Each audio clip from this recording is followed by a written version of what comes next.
Directeur général du port autonome de Dakar, M. Waly Diouf Bodian, sur la situation précaire et interpelle ainsi d'État pour des solutions. Son compte rendu à suivre en début d'édition.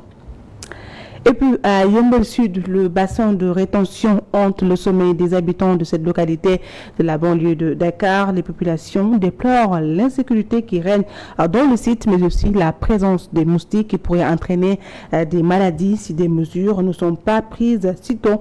C'est un reportage également à suivre avec notre correspondant Bakary Sissé.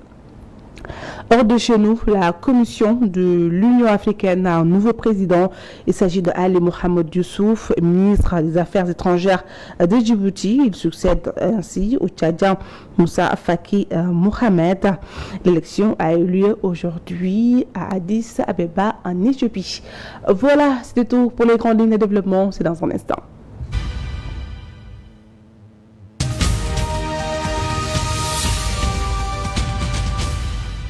Merci de rester fidèle à cette TV. Les dockers et ponteurs du Sénégal dénoncent des conditions de travail précaires sur le port autonome de Dakar.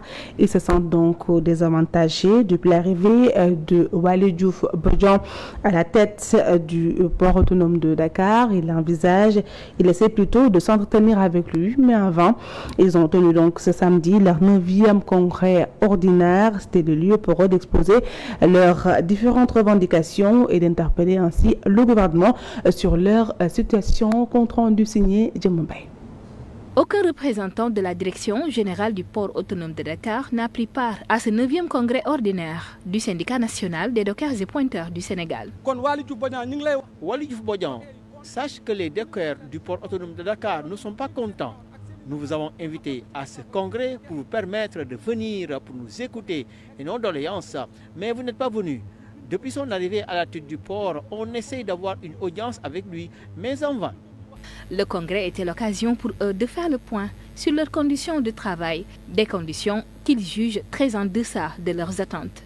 Ils réclament entre autres la réduction des horaires de travail, des solutions pour régler définitivement les retards de salaire, une bonne prise en charge médicale. Ce qu'on souhaite dans un port, c'est la sûreté et la rapidité. Si les dockers ne sont pas pris dans de bonnes conditions, il n'y aura pas de sûreté, il n'y aura pas de rapidité. Nous sommes en concurrence avec la sous-région. Moi, j'ai visité le port d'Abidjan, j'ai le port de Lomé, le Togo qui est presque sur nous, le port de Ghana qui est sur nous, nos voisins, il y a le Maroc. Il y a même la Mauritanie. Si on ne fait pas attention, nous risquons d'être derniers. Nous avons une position certes géographique extraordinaire, mais il faudra que l'ensemble des acteurs portiers se mettent au travail et laissent ces querelles internes. Lors de ce congrès, les dockers et pointeurs ont élu un nouveau secrétaire général. Mamsar s'engage à préserver les acquis et à relever les défis urgents. L'attractivité du port repose sur les dockers. Lors de la pandémie de la Covid-19, on prenait d'énormes risques en déchargeant les bateaux de marchandises en provenance de l'étranger. Nous le faisons pour que le pays ne manque pas de vivres. Donc, je trouve anormale l'attitude de la direction générale à notre égard. J'interpelle le gouvernement. Après 12 ans à la tête du syndicat national des dockers et pointeurs du Sénégal, Mao Diop rend ainsi le tablier.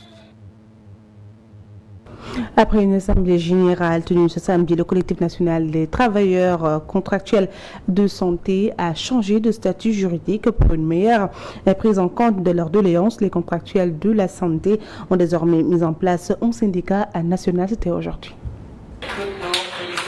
Une organisation syndicale, voilà le cadre le plus indiqué pour les travailleurs contractuels de la santé pour poursuivre leurs revendications. C'est pourquoi le collectif national des travailleurs contractuels de la santé est désormais devenu syndicat autonome national des travailleurs engagés de la santé. Ça dit qu'un collectif est limité. Un collectif ne peut pas aller en grève. Un collectif, il est un peu limité par rapport à certaines actions qu'un syndicat est autorisé à faire. On a voulu vraiment faire une transition par rapport à un cadre juridique, à un cadre légal qui nous permettra de défendre dignement, de défendre les contractuels à un niveau où vraiment on pourra avoir satisfaction bien de cause. Ce n'est pas seulement dédié exclusivement aux contractuels. Ici, dans l'organisation syndicale, c'est le syndicat autonome national des travailleurs éveillés et engagés de la santé. Un changement de statut qui ne modifie en rien les priorités de la plateforme revendicative. Nous exigeons un recrutement massif dans la fonction publique des contractuels et par ordre d'ancienneté. Ça, c'est quelque chose qu'on ne badine pas avec. Nous, on a eu notre diplôme professionnel. Maintenant, il faut recruter les gens par rapport à l'année d'obtention du diplôme d'État ou bien à l'année de l'ancienneté par rapport à la contractualisation. Et ce ne sont pas seulement les contractuels du ministère de la Santé qui sont dans cette organisation. Il y a les contractuels communautaires qui ne perçoivent absolument pas grande chose. Fraîchement installé, le syndicat devra d'abord se régulariser du point de vue juridique avant de se lancer dans la lutte syndicale à proprement parler, avec comme objectif principal remettre les contractuels de la santé dans de meilleures conditions de travail. Les centrales syndicales du Sénégal réunies à l'Assemblée générale vendredi ont dressé un tableau sombre de la situation des travailleurs face aux difficultés. Mody Guiro, Iliman Diouf et Cheikh Diop ont rassuré les syndicalistes présents. Selon le secrétaire général de la Confédération nationale des travailleurs du Sénégal, l'autorité doit non seulement se pencher sur la problématique liée à la préservation des droits des travailleurs, mais également ouvrir un cadre de dialogue permettant à tous les acteurs d'exposer les difficultés de leur secteur respectif. Nous faisons face à une situation extrêmement difficile pour les populations et les travailleurs que nous sommes. La bataille pour l'amélioration de notre pouvoir d'achat. Les prix sont chers. Les prix sont chers. La vie est difficile. Malgré les efforts des différents gouvernements, nous avons malheureusement fait un constat. Les prix ne cessent de grimper. Nous devons donc ensemble lutter sur 3 leviers. La baisse des prix du loyer, la baisse de la fiscalité et l'augmentation des salaires. L'ensemble de ces questions devrait permettre donc au mouvement syndical de faire face et améliorer ses conditions. À Louga, Sambaka, directeur général de l'Agence nationale de l'aquaculture, exhorte les acteurs de l'aquaculture à s'approprier le code en vigueur depuis avril 2022. Lors d'une rencontre, il a insisté sur son importance afin de structurer et crédibiliser la filière qui reste essentielle face à la raréfaction des poissons. Nous l'écoutons. Mais un code, c'est toujours important. Je dis toujours que c'est comme le code de la route. C'est ça qui permet de définir pour les gens qu'est-ce qu'il faut faire, qu'est-ce qu'il ne faut pas faire. C'est important. En même temps, je le disais, donc ça rassure les investisseurs. Un investisseur sérieux qui vient, national ou international, quand il vient, la première chose qu'il demande, est-ce que vous avez un code qui régit donc l'activité? Donc le fait de se doter donc de ce code de l'aquaculture aujourd'hui avec son décret d'application, ainsi que les textes réglementaires qui l'accompagnent, ça crédibilise donc cette activité-là pour en faire véritablement une activité économique, une activité donc qui va intéresser beaucoup plus les investisseurs nationaux et internationaux. Juste pour, souvent quand on met des lois, les gens pensent souvent que c'est pour faire la police. Non, c'est pas cela. C'est vraiment pour organiser l'activité, c'est pour crédibiliser l'activité, donc c'est pour mettre plus de rigueur. Et puis nous prenons la direction du quartier Afia 2 situé à Yeumbeul Sud. Dans cette localité, un bassin de rétention d'eau est devenu une source de problèmes pour les habitants. L'infrastructure est dépourvue de barrières de sécurité. De plus, elle est envahie par des malfaiteurs. Les habitants craignent aussi pour leur santé publique en raison de la présence des moustiques causées par les ordures déposées dans le bassin. Une situation déplorable selon les résidents. C'est une correspondance de Bakary Cissé.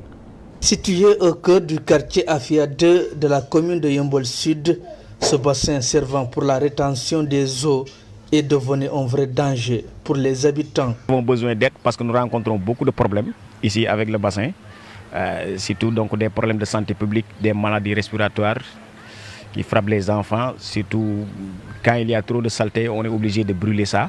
Mais avec la fumée, donc quelques semaines après, vous voyez, tous les enfants sont à l'hôpital. Autre pathologie encourue par les habitants, c'est le paludisme. Il y a une forte colonie de moustiques. J'habite tout près. Il y a trop de moustiques dans ce bassin. La nuit, elles nous piquent. Le bassin est devenu aussi une niche pour les malfaiteurs. Sécurité bi nga xam ne maanaam ndax bari na ñaawteef yu ñuy def ci barax bii lañ koy defee baa bu ñu koy defee pare fa leen làqu. Ce bassin est devenu une niche pour les malfaiteurs. Nous ne sommes pas en sécurité. Voilà un autre problème que nous rencontrons. nga xam ne dex gi bu guddee yàlla xam ne boobu bunt kër bi xet gi yëpp ci biir kër gi lay nekk. Ces derniers sollicitent des solutions. daal sàkk nañ ko te wallaahi ñu ngi koy dagaan. Nous interpellons les autorités à nous venir ak kii nga xam ne mooy premier ministre di Ousmane Sonko. Clôturer ce bassin, mettre de la lumière, ça va nous soulager. Selon les habitants du quartier Afia 2 de Yeumbeul Sud, ce bassin est devenu un véritable souci pour leur quiétude. Nous restons dans la banlieue de Dakar, notamment à Guédiawaye. Une association s'active pour venir en aide aux malades mentaux. Il s'agit de l'association And Taxawu Ñi Wéradi, composée de bénévoles qui viennent au secours à ces malades. Et ses membres les récupèrent pour les donner à manger ou leur faire prendre un bain. L'association utilise ses fonds propres obtenus grâce aux cotisations de ses membres et aux bonnes volontés, mais espère obtenir un appui de l'État. suñu jubluwaay mooy porte assistant aux malades mentaux di wër ci mbedd yi di taxaw malade mentalité yàlla rek tax maanaam di leen sang di leen wax. Notre objectif est d'apporter un soutien aux malades mentaux. Tous les 2 jours, nous faisons des rondes sur le terrain avec notre véhicule à la recherche des malades mentaux afin de les offrir nos services en termes de bains, de coiffure, des habits, des chaussures, mais aussi de la nourriture. Les uns sont transférés à l'hôpital psychiatrique de Pikine. Parfois aussi, on croit des malades mentaux avec des chaînes aux pieds. Nous faisons tout avec le matériel dont nous disposons pour enlever les chaînes afin de les éviter des infections. À travers cet élan d'humanitaire, nous lançons un appel à la population à revoir leur comportement vis-à-vis de ces personnes. Chacun peut se retrouver dans de pareilles situations. Alors, il est de notre devoir de les assister. L'association, depuis sa création, a accompagné environ 14 malades mentaux jusqu'à leur éducation totale. waaw bu dee malade mental yi nga xam ne association bi teg na leen loxo faj leen ba ñu wér ñu delloo leen seen i mbokk ñu ngi toll ci fukk ak ñeent. Babacar Ndiaye, directeur général de la Société nationale de recouvrement au chevet des établissements de Dagana. Il s'agit du SM de Kër Mayoro-Wele en leur offrant des imprimantes, des photocopieurs et des ordinateurs des établissements confrontés à un manque de matériel didactique, un geste donc salué par les élèves et le corps professoral des 2 établissements. Votre soutien technique et votre engagement sans faille ont été d'une importance capitale pour notre école et pour chacun d'entre nous. Grâce à votre expertise, votre patience et votre dévouement, nous avons pu bénéficier d'un cadre d'apprentissage amélioré, propice à notre épanouissement scolaire et personnel. Vous avez su mettre votre savoir-faire au service de notre réussite et pour cela, nous vous sommes infiniment reconnaissants. Votre travail ne se limite pas à des actions techniques. Il témoigne de votre volonté de voir la jeunesse progresser, de lui donner les moyens d'exceller et d'embrasser un avenir prometteur. Votre engagement à nos côtés témoigne de votre volonté de soutenir l'éducation, l'innovation et l'égalité des chances. Soyez rassurés que ce don sera utilisé à bon escient et profitera pleinement à notre communauté. Grâce à vous, nous avons non seulement reçu des outils précieux, mais une belle preuve de solidarité et de bienveillance. Parce que l'État central fait beaucoup d'efforts. L'État aussi a en charge d'autres secteurs, y compris le secteur de l'éducation. Donc nous, en ce qui concerne en tant que direction aussi, nous apportons aussi notre soutien à l'État du Sénégal pour pouvoir quand même améliorer les conditions d'études aussi de ces élèves. Et puis la fondation Mouhamadou Rassoul-Dian était donc ce vendredi à Darou Mouhty dans le cadre du Magal, comme elle le fait pour les autres événements religieux. La fondation s'est rendue donc à Darou pour distribuer des dons alimentaires compte rendu Matarbari. La fondation Mohamed Rassoul-Dian poursuit son œuvre de charité à travers le Sénégal. Elle s'est fixée comme objectif de participer au développement de son pays. Elle a mis en place un programme pour venir en aide aux populations les plus défavorisées. La fondation a pour but d'œuvrer dans le social, l'éducation, la santé, ainsi que dans la religion aussi.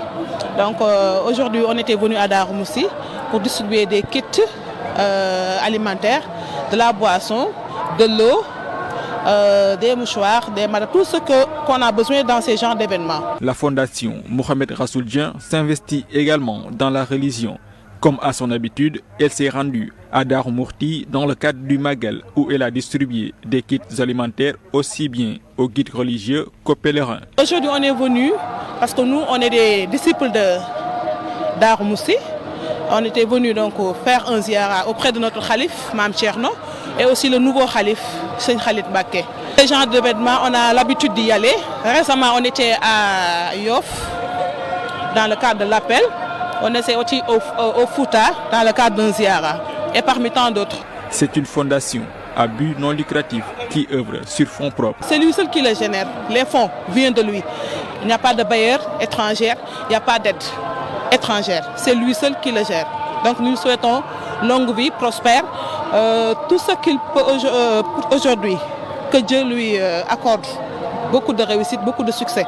Et lui donne aussi beaucoup d'autres projets de ce genre, parce que ça entre dans le développement de son pays. Dans le cadre de la lutte contre la délinquance et la contrefaçon de faux billets de banque, la brigade de recherche de Keur Massar a procédé jeudi à 22h à l'arrestation de 2 faussaires et à la saisie d'un important lot de billets noirs d'une contre-valeur estimée à plus de 2 milliards de francs CFA en coupure. Les autorités poursuivent leurs investigations afin d'identifier d'éventuels complices et de remonter la filière de ce vaste réseau de contrefaçon. Cette saisie record illustre l'engagement des forces de l'ordre à lutter contre les crimes organisés et à assainir le secteur financier national. Et puis la réhabilitation de la folie de Baron Roger est une urgence selon Bakary Sarr, secrétaire d'État à la culture, aux industries créatives et au patrimoine historique. Dans le cadre d'une vaste visite sur les sites historiques, ce dernier est accompagné par les autorités locales de Richard Toll, entend bien trouver une solution. La suite maintenant, c'est qu'est-ce qu'il faut faire pour rendre ce site accessible, mais également sauver ce site. Les premières actions qu'il faudra faire, c'est certainement trouver les moyens de réhabiliter, de restaurer cet édifice. C'est un premier aspect. Le deuxième aspect, c'est comment faire en sorte que justement que cet édifice puisse servir également de parcours et de montage pour que les populations locales, ceux qui sont intéressés à l'histoire et au tourisme puissent également mieux connaître et valoriser ce site. Cela, je pense que ça va se faire entre plusieurs entités ministérielles d'abord. C'est la culture, parce que c'est un site classé site national. C'est aussi l'environnement, puisque c'est un site naturel qui au départ participe également à l'histoire de l'agriculture, de l'environnement, mais aussi c'est un site touristique parce qu'il reçoit de la visite. Communauté territoriale puisse s'approprier davantage et valoriser ce site. En marge de la deuxième journée du 38e sommet de l'Union africaine, le président Bassirou Diomaye Faye a rencontré Antonio Guterres, secrétaire général des Nations Unies. Lors de cet entretien, les deux dirigeants ont abordé les multiples crises qui affectent l'Afrique et le monde, notamment les enjeux de sécurité dans la sous-région, le changement climatique et les défauts multilatéralisme. Le secrétaire général de l'ONU a mis en exergue l'importance du Sénégal en tant qu'acteur influent et respecté sur la scène internationale. Il a également exprimé son espoir de voir le président Faye jouer un rôle de premier plan dans la promotion des grandes causes mondiales. De son côté, le chef de l'État sénégalais a réitéré son engagement en faveur de la paix, de la justice et de la préservation des grandes institutions africaines héritées des pères fondateurs du continent. Et puis en bref, toujours, la Commission de l'Union africaine a son nouveau président. Le ministre des Affaires étrangères de Djibouti a été élu président de la Commission de l'Union africaine ce samedi à 15 février à Addis Abeba en Éthiopie et succède au Tchadien Moussa Faki Mohamed. Il est âgé de 59 ans, qui a exercé pendant près de 20 ans les fonctions de ministre dans le petit pays de la Corne de l'Afrique, succédant ainsi Moussa Faki. 3 candidats étaient en lice, tous issus de l'Afrique de l'Est. Dans le Kenya, Ali Onga faisant office de favori, le Malgache Richard et Ali Mohamed Youssouf. Ali Mohamed Youssouf va démarrer ainsi son mandat de 4 ans en pleine escalade du conflit en République démocratique du Congo. Voilà, c'est la fin de ce journal. Merci de l'avoir suivi et bonne suite de programme sur la CTV. Au revoir et bon week-end à tous.